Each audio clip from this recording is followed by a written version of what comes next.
حضرت ابو موسیٰ سے روایت ہے کہ رسول اللہ صلی اللہ علیہ وآلہ وسلم نے فرمایا، جو شخص دنیا کو اپنا محبوب و مطلوب بنائے گا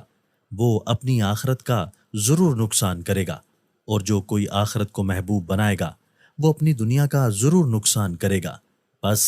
جب دنیا و آخرت میں سے ایک محبوب بنانے سے دوسرے کا نقصان برداشت کرنا لازم اور ناگزیر ہے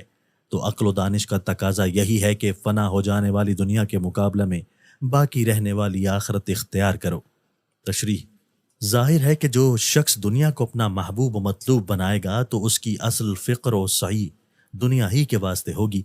اور آخرت کو یا تو وہ بالکل ہی پسے پشت ڈال دے گا یا اس کے لیے بہت کم جد و جہد کرے گا، جس کا نتیجہ بہرحال آخرت کا خسارہ ہوگا۔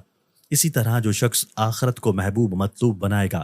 اس کی اصلی سعی و کوشش آخرت کے لیے ہوگی، اور وہ ایک دنیا پرست کی طرح دنیا کے لیے جد و جہد نہیں کرے گا، جس کا نتیجہ یہ ہوگا کہ وہ دنیا زیادہ نہ سمیٹ سکے گا۔ بس صاحب ایمان کو چاہیے کہ وہ اپنی محبت اور چاہت کے لیے آخرت کو منتخب کرے جو ہمیشہ باقی رہنے والی ہے، اور دنیا تو بس چند روز میں فنا ہو جانے والی ہے۔